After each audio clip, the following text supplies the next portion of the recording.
Hi everyone, you're watching Tamit Saleh's Tennis Forum, and as promised, here is the Australian Open draw. The draw came out earlier on today, and hopefully I will get this video out by Thursday evening. However, it may come out Friday morning.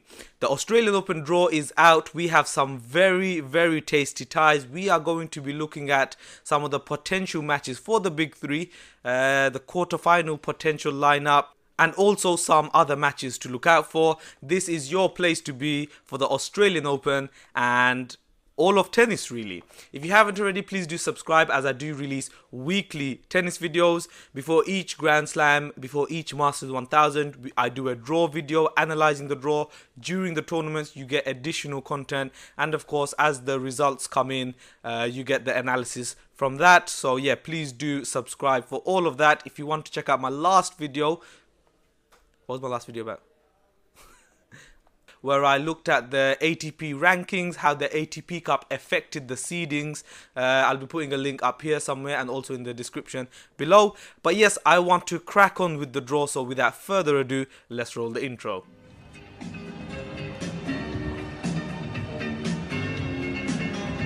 So the draw has come out for the first Grand Slam of the year, of the decade in fact, the Australian Open, and there are some tasty ties. So a few facts about the Australian Open. As you know, it is one of the 4 major tournaments in the tennis season. There is a $71 million prize pot. That is huge. A lot of money up for grabs. It was founded in 1905. It's been played on both grass and hard courts. The most titles won at the Australian Open, for men's at least, is Novak Djokovic, who has won it 7 times. That's a Open era record. Roger Federer is on 6, so with a victory this year, he could also match Novak Djokovic's 7 titles. The defending champion is also Novak Djokovic. He beat Rafa Nadal in the final last year, a bit of a demolition job, and what Novak Djokovic himself calls it his most complete performance in a final. So looking at the draw, we'll start with round 1. The big 3 for me, no real problems there. Nadal's got Delian, Novak Djokovic has Struff, and Roger Federer has Johnson from United States. Don't really see any problems for any of the big 3 in the opening rounds. Some highlighted matches from the round 1 for me personally is Daniil Medvedev versus Tiafoe. Now, both next-gen players. Tiafoe, he showed quite a lot of potential, but I don't know, I think Medvedev's a step too far for him. But if he wants to climb the rankings and get to the top, he's going to have to start winning matches like this. So yeah, a bit of a tasty tie. We have David Goffin versus Jeremy Chardy. Chardy, of course, beat Medvedev in Paris last year. Goffin, you know, one of the top seeds for the Australian Open. That'd be a tasty tie. And personally for me, the one I'm looking forward to the most is Fabio Fognini versus Riley Opelka. Now Fognini, I think is in the top 10 or top 12 at least. Riley Opelka, young American star, maybe the future for Americans tennis. I've said this a few times before, but I just don't know what's going on with the United States men's tennis. We've not really, after players like Agassi, Sampras, earlier on McEnroe, even Roddick to some extent, we've really had no great American champion for over a decade at least. So yeah, let's see what Riley Opelka can do. But yeah, that's some of your round 1 ties. Round 2, the one I'm looking forward to the most is Denis Shapovalov versus Jannik Sinner. Jannik Sinner, of course, won the next gen finals last year. Shapovalov, for me, I think he will finish in the top 8 and qualify for London at the end of the year. So that'll be quite a tasty tie for round 2. Round 3, the tie of the round for me is David Goffin versus Rublev. Now this is a mistake I saw on the ATP website. There's not many mistakes, but they said that this match is a round 4 match. But having looked at the draw, it's definitely a round 3 match. And the winner of that could face Sasha Zverev in round 4, which would be a nice tasty tie. Zverev, for me, he needs to now, look, the jokes, the fun, the games are over. He had a very strong end to 2019 to qualify for London and get that top 8 seeding. But yeah, it's over now. He needs to really perform in the Grand Slam. So yeah, he'd face the winner most likely of Goffin Rublev if he makes it that far. Zverev is known to Zverev is known to bomb out early in Grand Slams. But the tie of the round 4 potential ties, for me, definitely Rafael Nadal versus Nick Kyrgios. I cannot wait for that match. I really hope that match comes about. Nadal and Kyrgios have a history.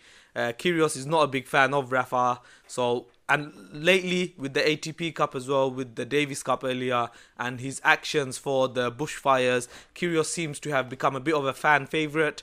He's definitely putting more effort in, but it seems to me that he only puts effort in team tournaments. I want to see this in singles when he's playing for himself, and I want to see it just against everyone. He's always fired up when he plays the big three, but he seems to lose focus when he plays the lesser players.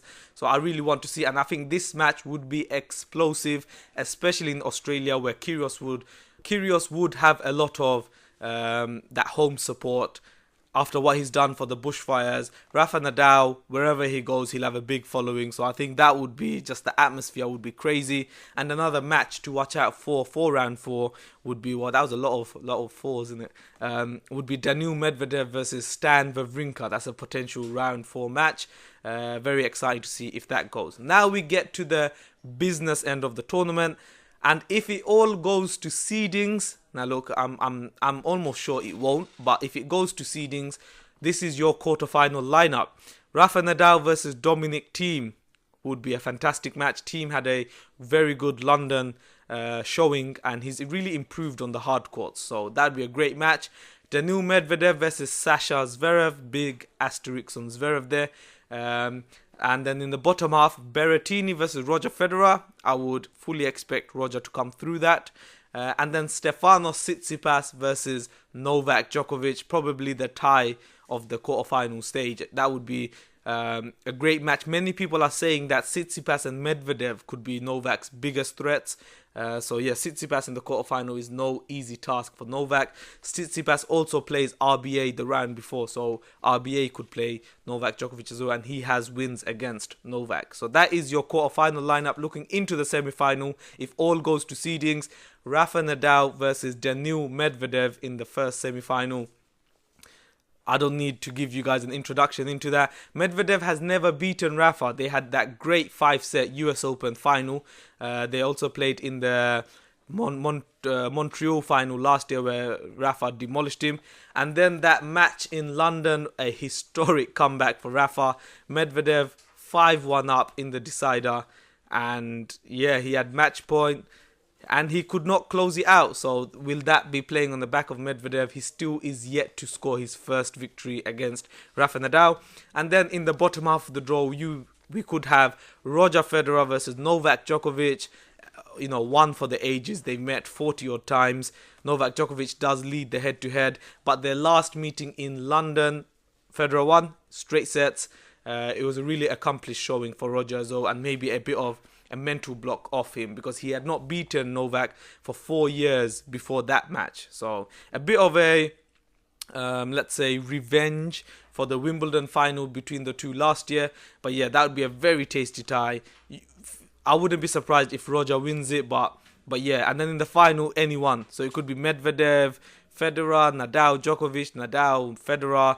It's a whole host of ties. So that is your draw. I'm not going to make a prediction today. That will be coming out in my next video, hopefully in the coming days. But yeah, that's your draw. Let me know what you think of the draw. Who's got the toughest draw? It looks quite even from the way I'm looking at things.